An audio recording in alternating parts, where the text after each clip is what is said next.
Complète pour la salle de bain.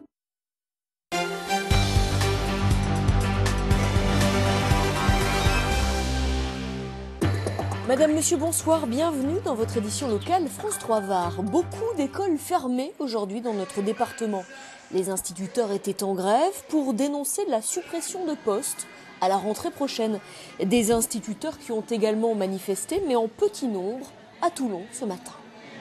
Rasette dévastée, remplacement non assuré, scolarisation maternelle asphyxiée. En colère, mais peu nombreux ce matin, quelques centaines d'enseignants et de parents d'élèves se sont rassemblés place de la Liberté à Toulon, inquiets par les suppressions de postes annoncées, 57 dans le Var. Il y a du monde dans les classes, on n'a pas une école qui a des très grandes classes, donc du sureffectif ça peut que nuire aux enfants, donc on est là pour éviter que ça nuise aux enfants. Parmi les communes concernées, Saint-Cyr-sur-Mer est particulièrement touchée. On risque 2 suppressions de postes encore à la rentrée cette année, alors qu'on a déjà eu 2 suppressions de postes l'année dernière, avec un poste de RASED en plus qui risque d'être touché, donc ça fait 3 personnels sur la commune, ce qui est énorme. Les rasets de postes d'enseignants pour élèves en difficulté, selon les manifestants, c'est l'autre cible de l'inspection académique. Pour 2012, leur nombre devrait baisser, 46 de moins pour la rentrée prochaine. J'ai 85 élèves actuellement qui sont en difficulté sur mon secteur et pour lesquels il y aura peut-être plus d'aide l'année prochaine, ou en tout cas une aide certainement moins importante qu'elle ne l'est actuellement. L'avenir des tout-petits devrait se décider demain puisque l'inspection académique doit plancher sur la carte scolaire varoise 2012. Et puis dans le reste de l'actualité, un administrateur judiciaire vient d'être nommé pour suivre l'entreprise Déo Conseil, dont le gérant, je vous le rappelle, a été mis en examen il y a 2 semaines pour escroquerie en bande organisée. Justice, toujours 5 cadres, ex-salariés de l'entreprise PIP, passaient devant les prud'hommes de Toulon pour contester la cause de leur licenciement, qui selon leur avocat n'est pas seulement un licenciement économique. L'audience a été renvoyée au 1er juin, les explications de leur conseil. Cette demande de report est fondée sur tout ce qui s'est dit dernièrement, notamment par rapport aux dirigeants, tout ce qu'il a pu dire ou tout ce qu'il a fait dire, je dirais, ces derniers temps, qui ont une importance particulière dans le dossier concernant les salariés, notamment les raisons pour lesquelles il a utilisé ce fameux gel ou ce fameux produit qui n'était pas un produit médical mais un produit industriel. Le fond de l'air est froissant, on l'a tous remarqué, mais est-il sain? Depuis le 1er janvier, l'indice Atmo s'affole et est quasiment en permanence dans le rouge. Explication. Ici, dans le centre-ville de Toulon, à la station Chalucé, tous ces appareils de mesure et ces capteurs analysent la qualité de l'air toute l'année en mesurant 26 polluants. Le taux de particules en suspension y est observé avec attention. La France, sous peine de lourdes amendes, doit faire de la lutte contre cette pollution aux particules un enjeu sanitaire majeur. Pour s'aligner sur la limite européenne, la réglementation vient donc de se durcir. Au 1er janvier 2012, l'échelle mesurant les particules en suspension dans l'air ambiant dans l'ensemble des agglomérations françaises a été modifiée. Désormais, lorsque la concentration est de 50 microgrammes par mètre cube en moyenne sur la journée, la qualité de l'air est caractérisée de mauvaise. Donc vous avez plus souvent de la qualité mauvaise.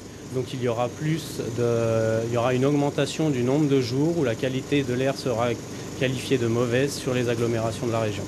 Avec ce nouveau seuil, en 2011, dans la région, il y aurait eu 9 fois plus de jours avec un mauvais indice. De même à Toulon, la qualité de l'air est souvent dans le rouge depuis le début de l'année. Cette pollution aux particules est très dangereuse. Aujourd'hui, les polluants particulaires sont considérés comme un des plus nocifs pour l'homme. Effectivement, on avance le chiffre de 42 000 décès anticipés chaque année en France dus à la pollution aux particules. Le préfet du Var vient donc de lancer l'élaboration d'un nouveau plan de protection de l'atmosphère dont les premières mesures sont prévues pour mi-2013. Résidences, industrie et transport, les principaux pollueurs, devront alors changer leurs habitudes pour diminuer le taux de particules en suspension. Et puis comme tous les lundis, voici notre page résultats sportifs. Et on commence avec du rugby et cette victoire du RCT face à Bordeaux-Bègles, 44-7. Le match s'est déroulé samedi après-midi. Avec 50 points, les Toulonnais confortent leur 3e place au classement. Ils ont 6 points d'avance sur Montpellier, mais 15 de retard par rapport à Toulouse, qui est toujours leader du top 14. Un final particulier pour le Tourmed puisque l'arrivée a été prise en compte au col de Garde et non au Montfaron à cause de la neige. Reportage fait ce week-end. Le Montfaron est fermé. C'est une première dans l'histoire de l'épreuve. Le Faron n'en sera pas le juge de paix habituel. On descend ici. Ici, c'est le Bossé. Et on fait l'arrivée, 2e catégorie. La 4e et dernière étape amène donc les coureurs de La Ciotat au col de Garde. 77 km seulement. Tout se joue à partir de Sainte-Anne-d'Evenos, où le Britannique Tiernan Locke, déjà vainqueur de la première étape, s'arrache en costaud, dépose Johan Lebon et garde 25 secondes d'avance sur le peloton dans l'ascension du col de Garde. Cela lui suffit pour faire coup double, l'étape et le 39e Tourmed. C'est un Britannique de 27 ans qui ne courait plus depuis 2 saisons sur le continent, qui s'avère être l'homme en forme du moment. Un vainqueur sympathique, une arrivée champêtre au milieu de nulle part, grâce à une organisation réactive. En 2012, voilà qui donne un sacré coup de fraîcheur, si l'on peut dire, au cyclisme professionnel. En handball, à présent, les filles se rapprochent de la qualification pour les playoffs. Samedi, elles ont battu Fleury 32-27. Le prochain match est prévu mercredi. Et puis en hockey sur glace, mais en division 2, Toulon a battu Clermont-Ferrand 6-5.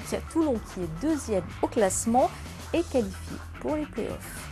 Et on termine par une défaite. Les basketteurs se sont inclinés face à Nanterre 102-60. Le HTV reste donc lanterne rouge au classement en Pro A. Votre édition est maintenant terminée. Nous avons rendez-vous ensemble demain au festival Janvier dans les étoiles pour un journal sous chapiteau. Une fois n'est pas coutume. Excellente soirée à vous tous. Quel temps fera-t-il demain ? Regardez la météo sur France 3 avec la SNCM.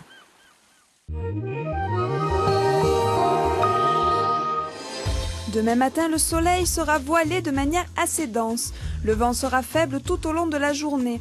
L'après-midi, le soleil tentera de revenir. Les températures seront comprises entre -5 et 3 degrés le matin et atteindront 9 degrés au plus chaud de la journée. Bonne soirée à tous.